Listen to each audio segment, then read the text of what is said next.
बिहार में शराब से हुई मौतों को लेकर नीतीश कुमार की मुश्किलें खत्म नहीं हो रही हैं। विपक्ष लगातार मुआवजे की मांग कर रहा है, साथ ही कानून में संशोधन की भी मांग हो रही है। इस बीच आरजेडी के एक विधायक ने नीतीश को तानाशाह बता दिया और मुआवजे की मांग कर दी। जीतन राम मांझी ने भी मुआवजे की मांग कर दी। दूसरी ओर नीतीश सरकार पहले ही ये साफ कर चुकी है कि जहरीली शराब से मरने वालों को मुआवजा नहीं मिलेगा।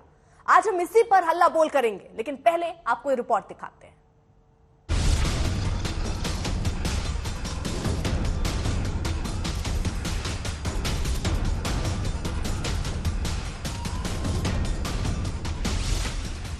पहले विपक्ष ने घेरा, अब अपनों के सवाल।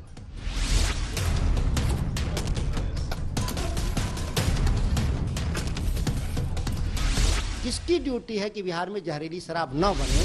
यह तो प्राइमरी ड्यूटी है नीतीश कुमार जी की। मुआवजे पर सरकार के रवैये को लेकर बवाल।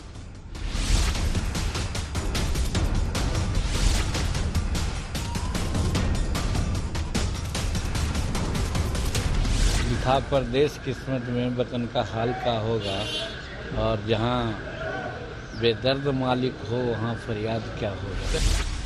मौत के बाद सरकारी एक्शन वाली सख्त चाल।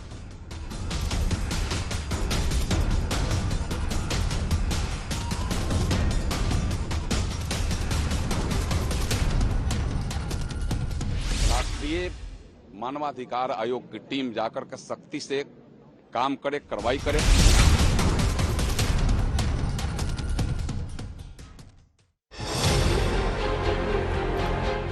खोजी कुत्तों को लगाया गया है, ड्रोन की मदद ली जा रही है, जगह जगह दबिश दी जा रही है, धरपकड़ की जा रही है, शराब की भट्टियां तलाशी जा रही हैं, कच्ची शराब बर्बाद की जा रही है और विदेशी शराब के कार्टून जब्त किए जा रहे हैं। छपरा में शराब से हुई मौत के बाद जबरदस्त एक्शन है। दनादन छापेमारी हो रही है और देसी से विदेशी शराब के सिंडिकेट का भांडाफोड़ किया जा रहा है। पटना से सटे विक्रम में पुलिस और एक्साइज विभाग की टीम ने छापा मारा तो विदेशी शराब के करीब 1000 कार्टून भरे गए, लेकिन सरकार के एक्शन के बावजूद सियासत खत्म होने का नाम नहीं ले रही। अब हालात ये है कि नीतीश बाबू की सरकार में शामिल पार्टियों के दिग्गज भी सवाल खड़े कर रहे हैं और मृतकों के लिए मुआवजे की मांग कर रहे हैं। अगर कोई शराब पीना चाहता है गलत तरीके से, इसका मतलब नहीं है कि राज्य की ड्यूटी की वह जहरीली शराब बेचवा दे। किसकी ड्यूटी है कि बिहार में जहरीली शराब न बने? यह तो प्राइमरी ड्यूटी है नीतीश कुमार जी की। समाज के हाशिए पर लोग, गरीब लोग मरे हैं, फौरी राहत देना, उनको किसी तरह से मुआवजा देना, कि उनके पीछे जो अनाथ बच्चे हैं, उनकी विधवाएं औरतें हैं, उनको मदद करना। घटना बहुत जघन्य है, खराब है। ऐसी घटना नहीं होनी चाहिए और रिपीटेड घटना हो रही है। शायद 16 में भी इस प्रकार की घटना घटी थी तो मुआवजा मिला था, इस घटना में भी मुआवजा देना चाहिए। जहरीली शराब से मौत और मृतकों को लेकर मुआवजे की मांग सरकार में शामिल आरजेडी और हिंदुस्तानी अवाम मोर्चा के नेताओं की ओर से भी हो रही है। इससे पहले बीजेपी भी लगातार नीतीश सरकार को घेर रही है। उधर सरकार बार बार साफ कर रही है कि मुआवजा नहीं मिलेगा। आश्चर्य होता है कि अगर इसमें कहे कि अगर कोई गंदा शराब पीने से, जहरीली शराब पीने से मर गया तो उसको हम लोग मदद करेंगे, तब तो इसका मतलब शराबबंदी खत्म कर दीजिए। शराब पीने वाले को मदद किया जाता है। जो चले गए वो चले गए, दुनिया से मर गए, उनको दंड जो मिलना है जहरीली शराब पीने का वो मिल गया है। लेकिन जो बचे हैं उनका क्या दोष है? उनकी तानाशाही प्रवृत्ति दर्शाती है और ऐसे भी चुनावी राजनीति से लंबे समय से वो बाहर हैं, इसीलिए वो जन भावनाओं के अनुरूप अब सरकार नहीं चला रहे हैं। मुख्यमंत्री इसके 100% जिम्मेदार हैं। गृह विभाग उन्हीं के अधीन है और उन्हीं के जिम्मे यह कानून लागू करने वाले इसके सबसे बड़े पैरोकार हैं। तो अगर सफलता उनके हिस्से में आएगी तो विफलता भी उनके हिस्से में आएगी। सीधे सीधे मुख्यमंत्री जिम्मेदार हैं।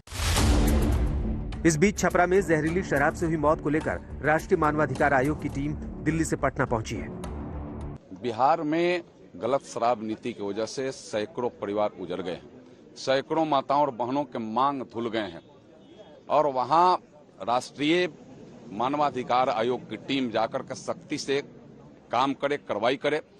वहाँ का आरक्षी अधीक्षक आज भी सही आंकड़ा छिपाने में लगा हुआ है। जो हुआ वो दुखद है, लेकिन जिस तरह से NHRC का दुरुपयोग करने के लिए सिर्फ बिहार में भेजा जा रहा है, इससे पहले भी कई बार जहरीली शराब के कांड हुए हैं। जब भाजपा उनके साथ थी तब आपने कभी भी इसका दुरुपयोग, कभी सदुपयोग नहीं किया। तमाम सियासत के बीच शराबबंदी वाले बिहार में शराब कारोबारियों और माफिया के खिलाफ कार्रवाई तेज है। हालात ये है कि एक्साइज टीम और पुलिस पर हमले भी हो रहे हैं, लेकिन सवाल ये कि क्या सरकार एक्शन के लिए जहरीली शराब से मौत का इंतजार कर रही थी? रोहित कुमार सिंह के साथ सुजीत झा, पटना, आज तक। तो कुछ खास मेहमान इस वक्त हमारे साथ चर्चा में जुड़ चुके हैं। रविशंकर प्रसाद, पूर्व केंद्रीय मंत्री, इस वक्त हमारे साथ जुड़ चुके हैं। थोड़ी देर में वो जुड़ेंगे हमारे साथ। नवल किशोर यादव, प्रवक्ता हैं बीजेपी के, वो हमारे साथ इस वक्त जुड़ चुके हैं। नवल किशोर प्रवक्ता आरजेडी के हमारे साथ हैं।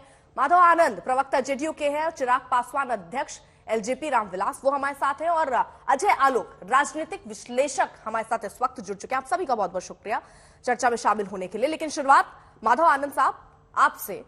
आपके लिए तो आज एक ही शब्द निकलता है, अपनों ने ही लूटा, गैरों में कहां दम था। सुधाकर सिंह कह रहे हैं तानाशाह है नीतीश।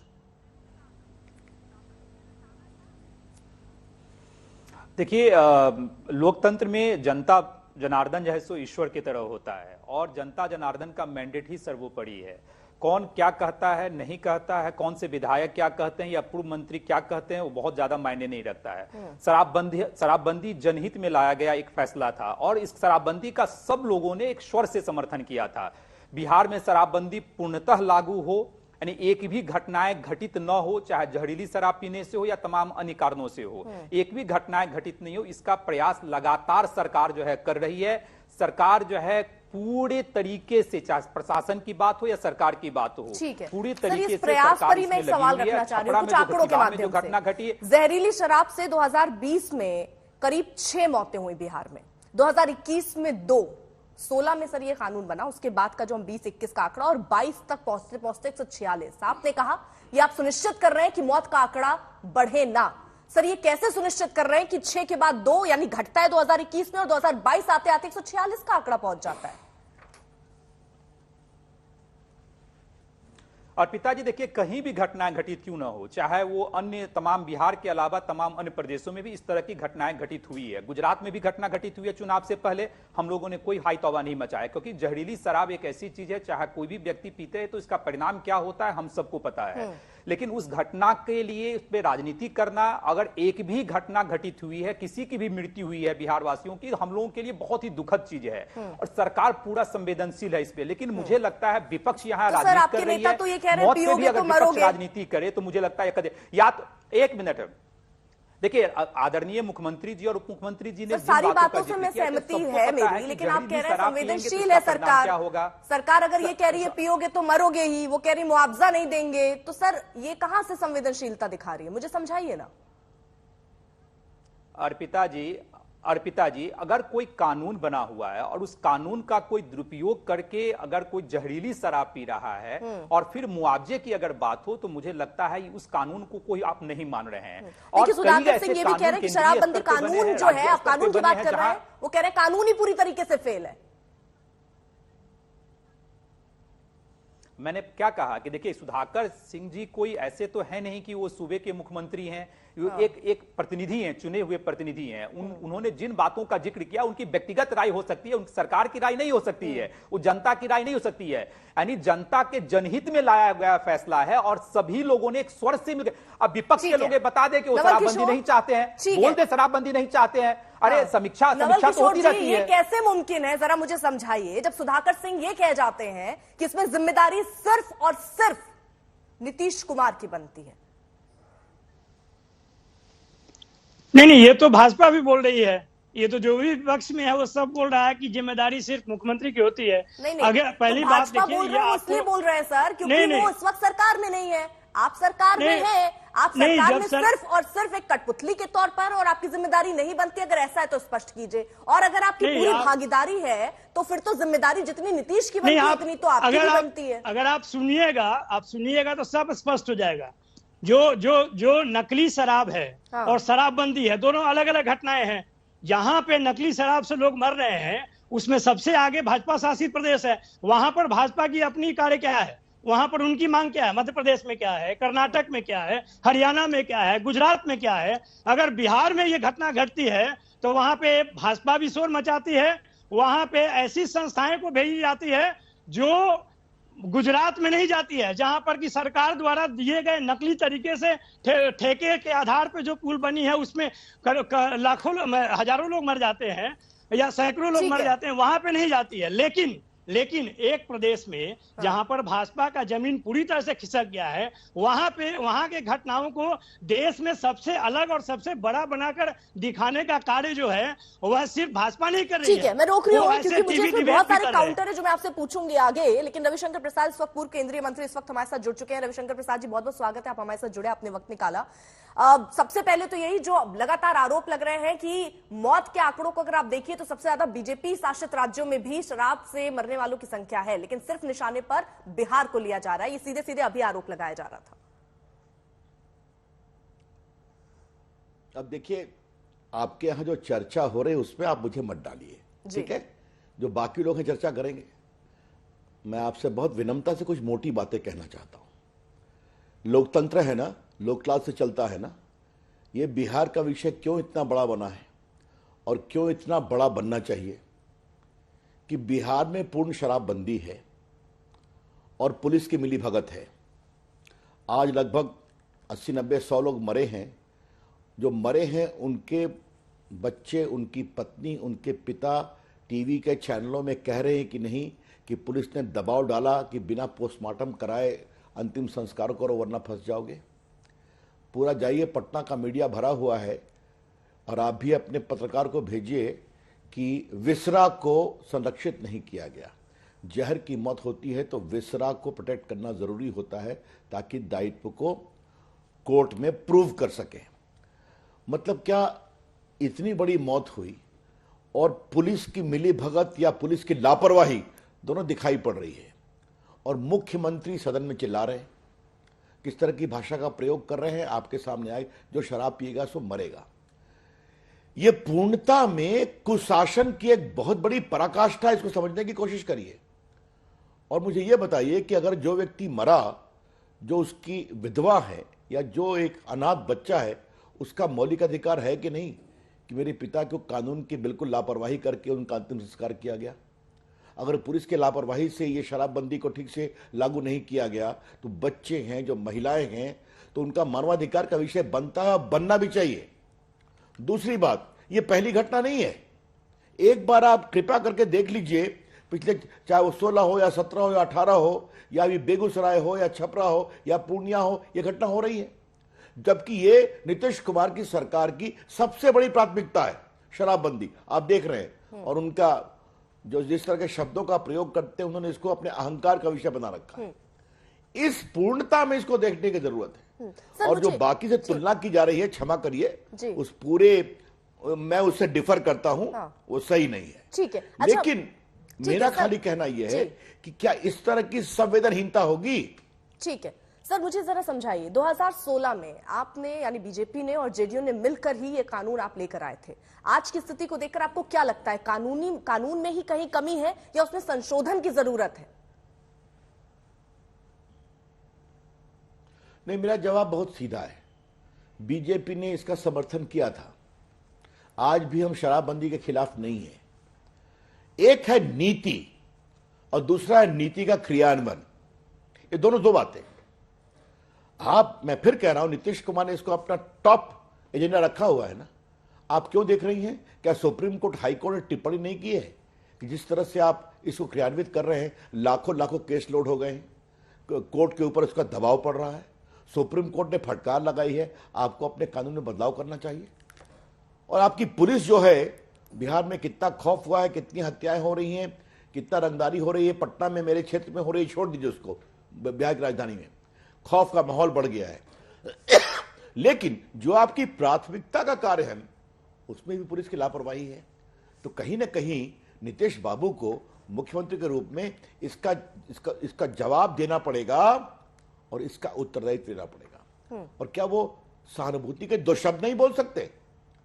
तो इसीलिए मैं कह रहा हूं, अगर ये कानून को आपने लाया है तो इस कानून को इंप्लीमेंट आपको करना चाहिए। और हम लोग जब अंदर थे तब भी हम कहते थे कि भाई इसमें थोड़ा सुधार की जरूरत है, जरूर करना चाहिए। लेकिन आज हम विपक्ष में हैं तो खुलकर सवाल पूछेंगे। और जिस तरह से पुलिस का एक प्रकार से लापरवाही, नहीं मतलब मेरे पास शब्द नहीं है कि अगर वहां पर आप कृपया करके अपने चैनल के लोगों को कहिए, बाकी लोग कहिए, खाली उनके कमेंट देखें कि पुलिस वाले आए कहे कि जल्दी से अंतिम संस्कार करो, नहीं तो तुम ही फंसोगे। क्या मतलब है इसका भाई? ये तो मैं क्या, और मरे कौन है? गरीब, दलित, अति पिछड़े, उपेक्षित, यही नंबर है।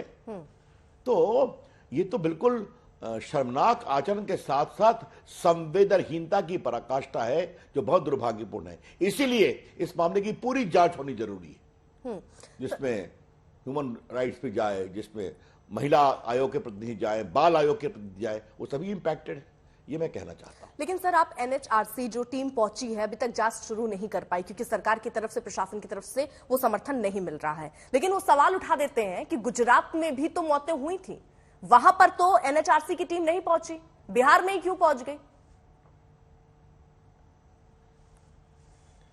ऐसा है कि कोई बिना होमवर्क किए बोलते हैं तो मैं क्या कर सकता हूं। पूरी यूपीए की टीम तो गुजरात में एनआरसी के भेजी थी कि नहीं भेजी थी? कितनी इंक्वायरी हुई थी गुजरात के राइट्स के समय? पता है इनको जो सवाल करते हैं? और तो छोड़िए, हमारे प्रधानमंत्री के खिलाफ प्रायोजित केस के अंतर्गत इंक्वायरी हुई थी कि नहीं हुई थी?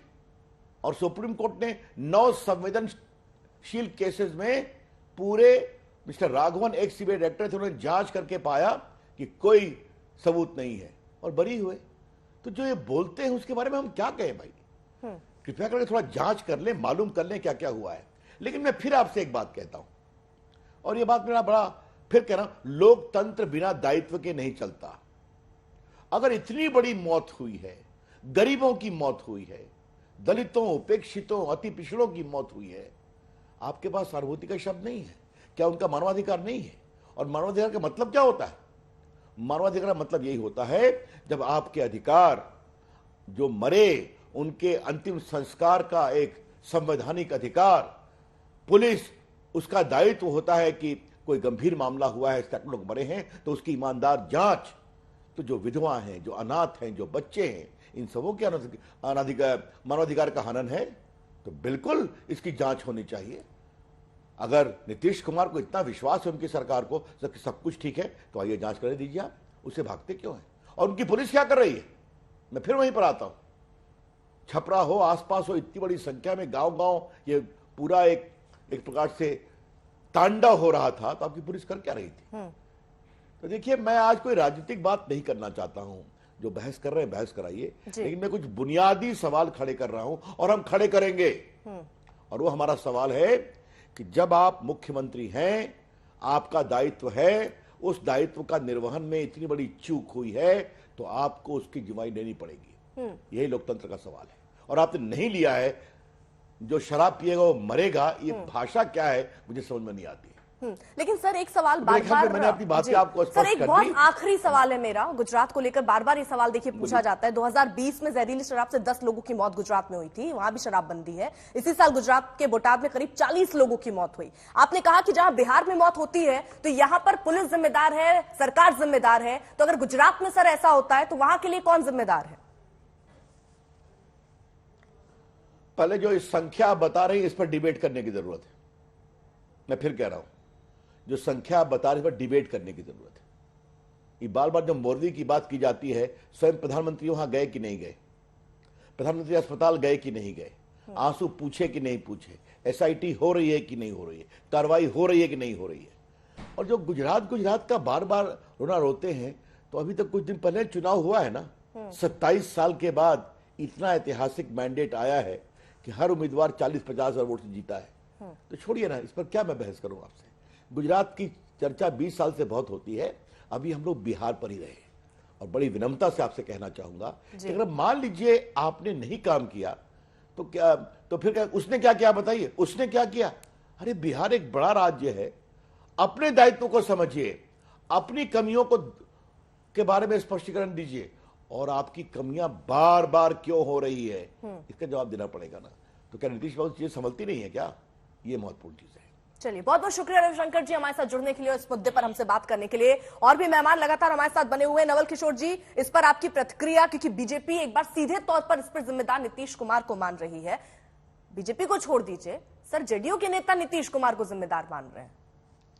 देखिए, जो अभी माननीय भूतपूर्व मंत्री, जो कि पहले अभूतपूर्व हुआ करते थे, ये अपने कर्मों से भूतपूर्व हुए हैं। देखिए, पहली बात यह है कि जब से भाजपा की बुनियाद बिहार में हिली है और उसके साथ साथ पूरे देश में हिली है, उसका मानसिक स्थिति असंतुलन खत्म हो चुका है। आप देखेंगे कि अगर जहरीली शराब पे बात करनी है तो उनके मंत्री, उन्हीं के गृह राज्य मंत्री नित्यानंद राय जी का स्टेटमेंट कैसे, जो रिपोर्ट है, कैसे भूला जा सकता है कि सबसे ज्यादा जहां पर शराबबंदी नहीं है, भाजपा शासित है, मध्य प्रदेश में है, जहां पर शराबबंदी है, गुजरात, वहां भी बिहार में ज्यादा है। रख सकती हूँ, हर जगह होता है। एक सेकंड, ये बहुत आसान है सर। बिहार पर बात कीजिए, आप गुजरात की संख्या, मैंने सवाल पूछ लिया, आपके सामने पूछा, उस पर जवाब ले लिया। लेकिन एक चीज में जो सर, एक सेकंड, नवल किशोर जी, क्योंकि वो 10 मिनट के लिए आए थे, मेरी बात सुनिए ना। नवल किशोर जी, आप आरजेडी के होकर, आरजेडी के नेता अगर ये कह रहे हैं कि इसके लिए जिम्मेदार सिर्फ नीतीश है, मुझे ये समझा दीजिए वो कैसे जिम्मेदार है?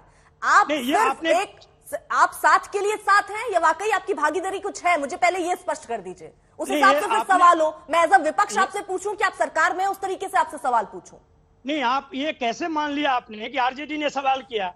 हाँ? किसी का सर, अगर आप कहेंगे तो सुधाकर सिंह विधायक थे कि नहीं है, मंत्री थे कि नहीं थे? मेरी पहले बात तो सुन लीजिए, अपने विचार बाद में दीजिएगा, पहले बात सुन लीजिए। आरजेडी का जो ओपिनियन है, आरजेडी का ओपिनियन है, आरजेडी के ट्विटर हैंडल पे है। माननीय नेता जो है डिप्टी सीएम का स्टेटमेंट है, वहां मैं प्रवक्ता के रूप में आपको दे रहा हूँ। आप कौन सा स्टेटमेंट है जिसको आप मान रही है? आपका अपना मत है, जो मत है यानी सुधाकर सिंह का वो निजी बयान है, आरजेडी से कोई लेना देना नहीं है ना सर? एक लाइन बिल्कुल नहीं, बिल्कुल इसमें कहना, इसमें डाउट क्या है? यानी अब इसमें दूसरा सवाल, यानी इसमें तेजस्वी यादव भी उतने ही जिम्मेदार हैं जितने नीतीश कुमार हैं? नहीं, इसमें देखिए, जिम्मेदार कौन है इसके लिए आपको सबसे पहले ये देखना पड़ेगा कि समस्या क्या है। अच्छा। अगर जहरीली शराब समस्या है, सुन लीजिए पहले, अर्पिता जी घबराइए मत, सवाल का जवाब पूछिए। जितना जिम्मेदार नीतीश कुमार जी और तेजस्वी यादव है, उतना ही जिम्मेदार भाजपा के मुख्यमंत्री मध्य प्रदेश में है, कर्नाटक में है, गुजरात में है, हरियाणा में है। जहां पे भी नकली शराब है, क्या वहां के मुख्यमंत्री उतना जिम्मेदार हैं? अगर हैं तो वहां पे भी हैं। आप एक तरफा विचार या तरफा न्याय कैसे कर देते हैं? फोड़ दीजिए तो चलेगा, है ना सर? नहीं, बिल्कुल नहीं, बिल्कुल नहीं। देखिए, ठीक है, चिराग पासवान भी इस वक्त हमारे साथ हैं और नवल किशोर यादव भी हमारे साथ बीजेपी की तरफ से हैं।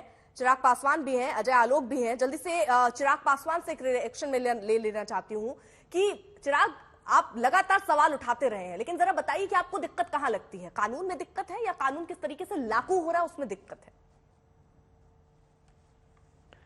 भाई, सरकार किसी की भी हो, पर अगर किसी की भी सरकार में, किसी के भी शासनकाल में अगर हत्याएं हो रही हैं, और मैं हत्या शब्द का मैं इस्तेमाल मैं करूंगा क्योंकि अगर आप किसी को जहर देकर अगर आप मारते हैं, कानून को लागू करने वालों में दिक्कत है। अगर आपके रक्षक ही भक्षक बन जाएं तो भाई न्याय की उम्मीद आप रखेंगे किनसे? जिनके ऊपर जिम्मेदारी है इस कानून को धरातल पर उतारने की, मैं स्थानीय प्रशासन की बात कर रहा हूं और उस प्रशासनिक विभाग के मुखिया मुख्यमंत्री नीतीश कुमार जी, मैं दोनों का मैं इसमें जिक्र कर रहा हूं। इनकी जिम्मेदारी है इस कानून को धरातल पर उतारने की। पर अगर इन्हीं लोगों का लेन देन ऐसे तस्करों के साथ हो, इन्हीं लोगों की साठगांठ अगर ऐसे गिरोह के साथ हो, आप आज मुझे बताइए ना कि कितने ऐसे गिरोह हैं या कितने ऐसे तस्कर हैं जो सलाखों के पीछे हों। लाखों लोग आज बिहार में सलाखों के पीछे हैं शराबबंदी कानून को लेकर, पर वो सिर्फ गरीब, वंचित, शोषित परिवार से आने वाले लोग हैं। कोई एक आपको बड़ा गिरोह नहीं मिलेगा, कोई एक बड़ा आपको तस्कर नहीं मिलेगा। ये पूरा नेक्सस, इसको सपोर्ट मिलता है, इसको संरक्षण मिलता है स्थानीय प्रशासन का।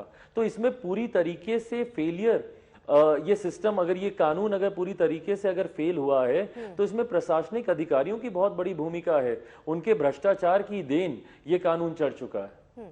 ठीक है, इस पर जरा रिएक्शन में माधव आनंद जी आपका जल्दी से ले लेना चाहती हूँ, फिर अजय आलोक और नवल किशोर यादव। आर्यो, छोटा सा रिएक्शन। देखिए अर्पिता जी, देखिए नेक्सस तो है, इसमें कहीं कोई नेक्सस है तभी तो ये घटनाएं घटित हो रही है। और इस नेक्सस को तोड़ने के लिए सरकार और प्रशासन लगातार काम कर रही है। जो आदरणीय चिराग जी ने जिन बातों को कहा है वो बहुत सामान्य सी बात है। अगर नेक्सस है तभी तो ये घटनाएं घटित हो रही है ना। लेकिन नेक्सस को तोड़ने के लिए सरकार लगातार कार्रवाई कर रही है। जैसे आप अभी की घटना देखिए, लगातार छापेमारी चल रही है, भट्टियों को ध्वस्त किया जा रहा है, टीम गठित की गई है, लगातार ड्रोन से मॉनिटरिंग की जा रही है और 5 लाख से ज्यादा केस रजिस्टर्ड हुए हैं। 6 लाख से ज्यादा लोगों की गिरफ्तारी अभी तक। मुझे टोकना पड़ जाता है। अर्पिता जी सुन लीजिए, आप जिस तरीके की कार्रवाई हो रही है उसकी प्रशंसा होनी चाहिए। एक सेकेंड, हाँ, जिस तरीके की कार्रवाई हो रही है प्रशंसा होनी चाहिए। भट्टियों को तोड़ा जा रहा है, ड्रोन से आप उन इलाकों में पहुंच रहे हैं जहां आप नहीं पहुंच सकते, वहां नाव सत से जा रहे हैं। लेकिन सर सवाल यही है ना, 80 लोग मर गए ना सर, खत्म हो गए ना, उनकी जिंदगियां खत्म हो गई ना सर। ये पहले हो जाता, अगर ये कार्रवाई अगर आप पहले कर लेते सर। अगर ये बाद में दिखाने वाली चीजें लग रही है सर। और जो वो सवाल चिराग उठा रहे हैं, वो कह रहे हैं कितने तस्कर पकड़े गए। आज भी आप वहां जा रहे हैं, केवल ड्रम उठा रहे हैं, लोग तो पकड़ में नहीं आ रहे, पहले ही भाग जा रहे हैं। कितनी गिरफ्तारी हुई सर, बताइए ना। अर्पिता जी, लगातार पकड़े जा रहे हैं और कानून में कई बार संशोधन भी हुआ है। विपक्ष के कहने पे, सत्ता में जो लोग बैठे हुए हैं सबके कहने पे कई बार संशोधन भी हुआ है। और जहां तक देखिए बिहार का जो ज्योग्राफी है, चिराग जी भी अच्छी तरह जानते हैं कि बगल में नेपाल है, बगल में झारखंड है जहां कोई शराबबंदी नहीं है, उत्तर प्रदेश में शराबबंदी नहीं है, वेस्ट बंगाल में शराबबंदी नहीं है।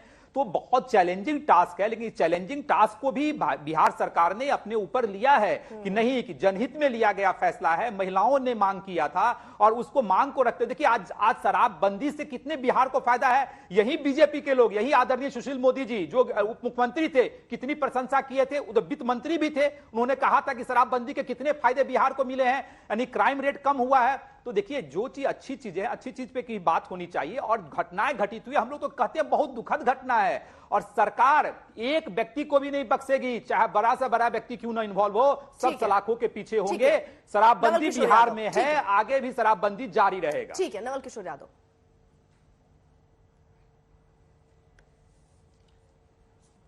जी, मुझे तो ऐसा लग रहा है कि एक हमको गांव में कहावत है, हंसुआ के बियाह में खुरपी के गीत।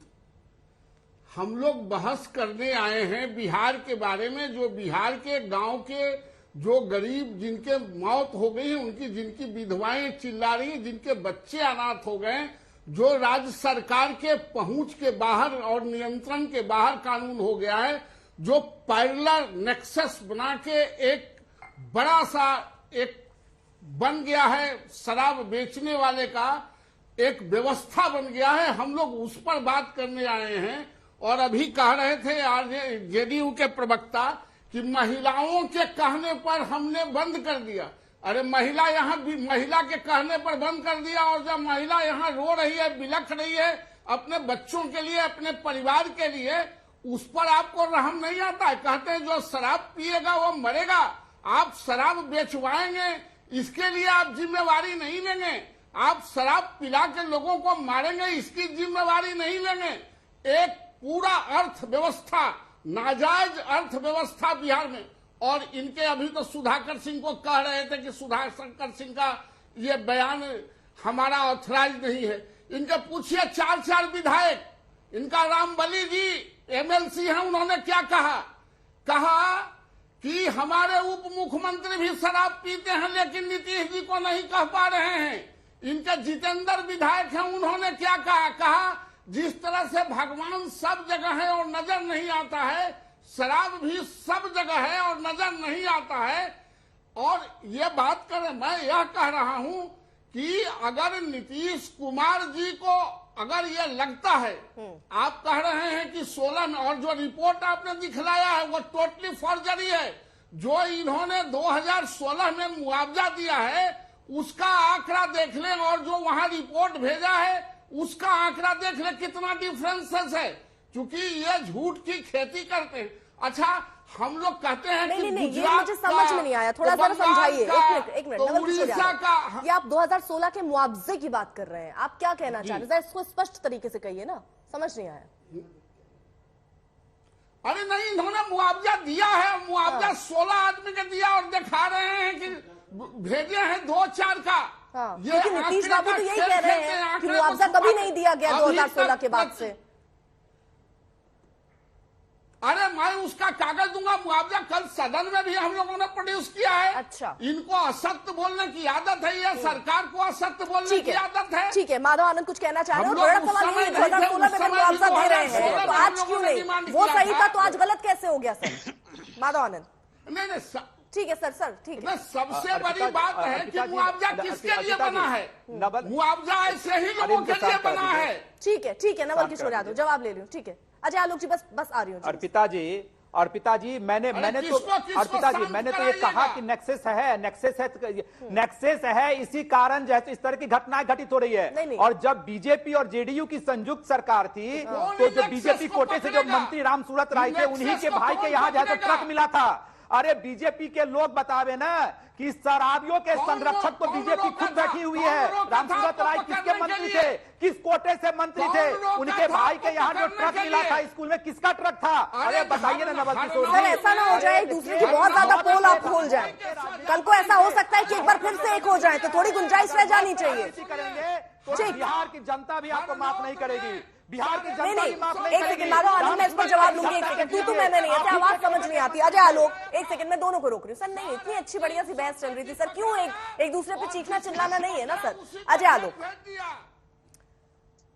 ठीक है। नवल किशोर जी थोड़ा धैर्य। हाँ बोलिए। संरक्षक बैठे हुए हैं ये लोग, बतावे ना राम सूरत राय किसके ठीक है। माधव आनंद, अजय आलोक जी से अब जरा उनसे भी रिएक्शन ले लें सर। अरे मुख्यमंत्री, हाँ अजय आलोक। अर्पिता जी वो चलता रहेगा, वो दोनों लोग एक दूसरे की पोल खोलने में लगे। अजय आलोक जी आप अपना रिएक्शन दीजिए। अर्पिता जी सच्चाई ये है कि बिहार में प्रजा जगी हुई है, राजा सोया हुआ है। प्रजा की आंखें खुली हुई है, राजा मदमस्त अंधा हो गया है। और इन सब बातों में दिनकर जी की वो कविता याद आती है कि सिंहासन खाली करो कि जनता आती है। नीतीश जी अपने शुरुआती दौर के करियर में जब रेल मंत्री बने थे, 250 लोगों की मृत्यु हो गई थी गैसल ट्रेन दुर्घटना में। उन्होंने अपनी नैतिक जिम्मेदारी लेते हुए इस्तीफा दे दिया था। शराबबंदी और नकली शराब दोनों अलग चीज हैं। राज्य में नकली शराबों से मौत हो रही है, इसका शराबबंदी कानून से कोई लेना देना नहीं है, ये सही बात है। लेकिन नकली शराब के कारण मौत हो रही है तो इसकी जिम्मेदारी लेते हुए अभी तक इस्तीफा क्यों नहीं दिया? 200 लोगों की मौत हो चुकी है। और इनसेंसिटिव की तरह कह देना पियोगे तो मरोगे, वो भी सदन में। क्या बिहार में राइट टू लाइफ खत्म हो गया है? हमारे फंडामेंटल राइट्स में सबसे पहला राइट है राइट टू लाइफ। एक स्टेट को अपने लोगों को बचाना है, वो स्टेट अपने लोगों को इसलिए नहीं छोड़ देगा क्योंकि शराबबंदी है, उसने शराब पी ली। स्टेट का काम है जान बचाना। और स्टेट के सुपर संवैधानिक पद पर बैठा हुआ व्यक्ति जब सदन में यह बात बोलता है कि जो पिएगा तो मरेगा, तो इसका मतलब कि आपकी नैतिकता ही नहीं, आपकी संवेदना भी मर चुकी है। मैं मुआवजे की बात कर रहा हूं, फर्जी आंकड़ा देते हैं मुआवजे में। 2016 में आपने एनसीआरबी को लिख के भेज दिया कि साहब आपके यहां से 6 मौतें हुई हैं, तो फिर 14 लोगों को मुआवजा कैसे दिया आपने, जो कल भाजपा वाले दिखा रहे थे? तो यह मतलब आप एनसीआरबी को डेटा गलत भेज रहे हैं, या नहीं तो आपने मुआवजे में भी फर्जीवाड़ा कर लिया, वहां भी घोटाला हो गया। दो में से तो एक चीज हुआ है ना। ये बात आज की तारीख में है कि और ये ड्रोन से आप निगरानी कर रहे हैं, छापेमारी कर रहे हैं। ड्रोन तो बिहार में पिछले 1 साल से चल रहे हैं, क्योंकि अभी भी नवल किशोर ड्रोन बिहार में 1 साल से चल रहे हैं, सबको पता है। कि कितने लोगों को, नवल किशोर यादव, आपने 2016 में कितने लोगों को मुआवजा दिया था सर? 14 या 16 आंकड़ा बताया ना आपने? 14। ये 16 लोगों को मुआवजा दिया है, मरा था और अधिक लोग लगभग। अच्छा, और सर वो आंकड़े फिर चेंज किए हैं? आंकड़े जैसा वो जिक्र कर रहे हैं अजय आलोक, आंकड़ों में 6 ही क्यों दर्ज है? मुआवजा कितने लोगों को दे रहे हैं, लेकिन आंकड़े भी चेंज करा दे रहे हैं क्या फिर? जिसका जिक्र अजय आलोक कर रहे हैं उस पर जवाब दीजिए। अर्पिता जी एक बात और कहूंगा जी, मैं अर्पिता जी एक बात और कहना चाहूंगा जी, कि राम सूरत राय जिनके स्कूल के कैंपस में शराब मिली, राम सूरत राय जी नीतीश जी के मुख्यमंत्री में मंत्री थे। उनको हटाने की, उनको बर्खास्त करने की जिम्मेदारी किसकी थी? नीतीश कुमार बर्खास्त करेंगे उनको कि उनको प्रधानमंत्री मोदी जी बर्खास्त करेंगे? अपनी जिम्मेदारियों से भाग रहे हैं मुख्यमंत्री। नैतिकता के आधार पर उनको एक रत्ती भी पद पे बने रहने का अधिकार नहीं है। तेजस्वी को बागडोर दे दें, बिहार की कमान सुधर जाएगी। तेजस्वी को कमान दे दे, सुधर जाएगा सर सब? आप बड़ी बात कह रहे हैं। उनसे नहीं चल रहा है भाई, उनसे अब नहीं होता है। बहुत अब कर लिया उन्होंने जितना करना था। ठीक है, अब नवल उनसे नहीं किशोर हो यादव रहा। जल्दी से उस पर जवाब। उनके हाथ में व्यवस्था मुआवजे का आंकड़ा बोल रहे नियंत्रण नहीं 14 रह और गया 16, लेकिन जो आंकड़े आते हैं उसमें 6, 2021 में 2, ये आंकड़े क्या चेंज हो जाते हैं? मुआवजा तो आप कह रहे हैं 14 और 16, उससे भी ज्यादा मौतें हुई थी, आप कह रहे हैं उनको मुआवजा दिया आपने, तो आंकड़े क्या परिवर्तन करवा देते हैं, चेंज हो जाते हैं क्या? बिहार में जितने क्राइम होते हैं, थाना में जो आंकड़ा उसके 1/4 भी नहीं रखे जाते हैं। हाँ, ये 2016 में आप फर्जरी आंकड़ों का फर्जरी करते हैं। और बिहार नहीं ना, 2016 में उस समय हम लोग डिमांड करने वाले थे जिस तरह से आज डिमांड कर रहे हैं। हाँ।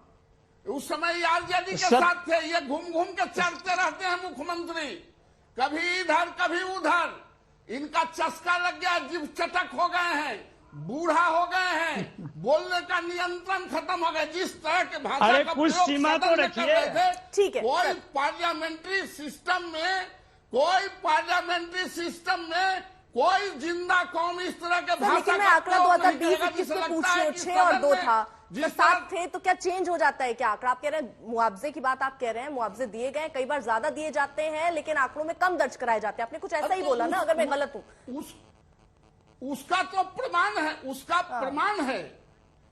प्रमाण है। और नीतीश जी का खनक समाप्त हो गया है बिहार में। अच्छा, और अभी जवाब दे देंगे, चलिए ठीक है, समझ गए। जेडीयू के प्रवक्ता, ठीक है नवल किशोर, समझ गए सर, समझ गए। जल्दी में 10 सेकंड सबका रिएक्शन लेना चाहते हैं। देखिए अर्पिता जी, ठीक है नवल किशोर यादव, ठीक है सर।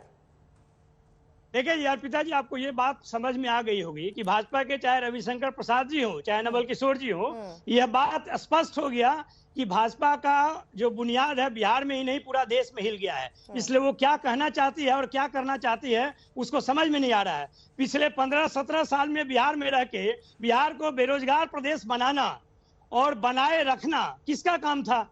आज भी भाजपा में यह अंतर देखने को मिलता है कि बिहार में कहती है कि जातीय जनगणना होनी चाहिए और देश में नहीं होनी चाहिए। ये एकलौता दल होगा पूरे विश्व का कि दो मुहा होगा। एक जगह कहता है, एक अंश कहता है, उसका राज्य का इकाई कहता है कि यहाँ पे जातीय जनगणना होनी चाहिए और केंद्र सरकार कहते हैं कि नहीं होना चाहिए। ये कैसा दल है? देखिए, मत के आधार पे और विश्वास के आधार पे आप कितना कम हैं। नकली शराब का तो इलाज हो रहा है बिहार में और पूरे देश में होना चाहिए, उसका मध्य प्रदेश में भी होना चाहिए, बाकी राज्यों में भी होना चाहिए। एक छोटी सी बात मैं और पूछ लेना चाहती हूँ, ये नीतीश कुमार ने जो ये कहा कि जो पिएगा वो मरेगा, बयान सही दिए हैं कि गलत दिए हैं? आरजेडी का स्टैंड क्या है? देखिए अर्पिता जी, बयान का जल्दी से छोटा सा, नहीं सुनिए, अरे नहीं या गलत किया? देखिए बिना समझे तो भाजपा बोलती है, आरजेडी से ऐसा उम्मीद मत कीजिए। उनके कहने का आशय ये है कि जहरीली शराब जो भी पिएगा, जो भी गलत काम करेगा जेल में जाएगा, जो भी जहरीली शराब पिएगा वो मरेगा। ये तो अंतिम सत्य है। इसमें अगर नीतीश कुमार के बोलने के तरीके से, नीतीश कुमार के जो पिएगा वो मरेगा, बोलने के तरीके से आपको परहेज हो सकता है, लेकिन उन्होंने जो बात कही है वो तो सत्य है कि अगर आप जहरीली शराब पिएंगे तो मरेंगे। ठीक है, चिराग पासवान, आपको क्या लग रहा है ये जो क्योंकि अब तो कई चीजें ऐसी लग रही है कि मिली भगत लगती हुई नजर आ रही है, तो बीजेपी, क्योंकि आप तो बहुत अच्छे से बिहार की राजनीति को समझते भी हैं, बीजेपी की सरकार जब थी तब आप कुछ अलग देखते थे या अब कुछ अलग हो रहा है, या हर समय ऐसे ही लापरवाहियां चलती रहती थी?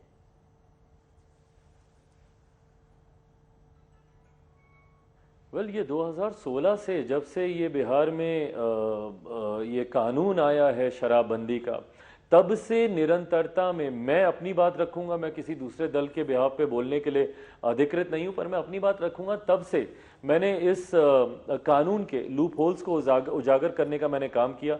2016 में भी हम लोग, अर्पिता जी, उस वक्त विपक्ष में ही थे, यही गठबंधन था, हम लोग इधर एनडीए में थे, मुख्यमंत्री जी महागठबंधन में थे, विपक्ष में होने के बावजूद मैंने इस कानून का समर्थन किया था, पर उस वक्त भी मैंने ऐतराज खड़े किए थे। एक कानून को जब आप धरातल पर लाते हैं उसकी तैयारी आपको करना जरूरी है। आज की तारीख में भी आप मुझे बताइए ना कि भाई बिहार में अगर कोई एल्कोहलिक है, किसी को शराब की लत है, तो कितने रिहैब सेंटर्स मुख्यमंत्री जी ने तैयार किए हैं? जो मुख्यमंत्री खुद अपने कैटरैक्ट के ऑपरेशन के लिए दिल्ली आते हो उसका ऑपरेशन कराने के लिए। ऐसे में मेरे प्रदेश में बताइए अल्कोहल छुड़ाने की या शराब की लत को छुड़ाने के लिए कितने रिहैब सेंटर्स हैं। हम लोगों ने इस दौरान निरंतरता में मुख्यमंत्री जी से आग्रह किया कि एक सर्वदलीय बैठक बुलाइए, इस कानून को कैसे और सशक्त करके धरातल पर उतारा जा सकता है, उस पर सब पार्टियां अपने सुझाव दें। हम भी भाई इस कानून का समर्थन करते हैं। बिहार जैसे राज्य में मैं मानता हूं कि इस कानून की जरूरत है, क्योंकि वहां पे लिटरेसी रेट बहुत लो है।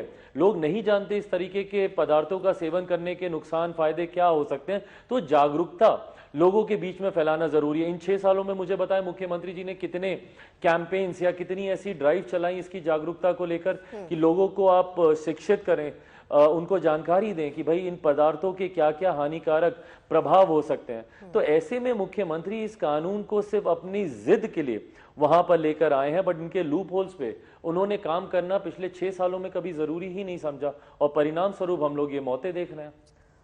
माधव आनंद, आप भी मानते हैं कि क्या इसमें कोई लूप होल्स हैं इस कानून में, जिस पर अब इतनी मौतों के बाद कम से कम सरकार जाग रही है? क्या कुछ संशोधन की संभावना दिखती है आगे? है ऐसी कोई संभावना? अर्पिता जी, देखिए कोई भी कानून बनता है तो उसमें संशोधन भी होते हैं, और शराबबंदी कानून में भी कई बार संशोधन हुए हैं, ये सबको पता है।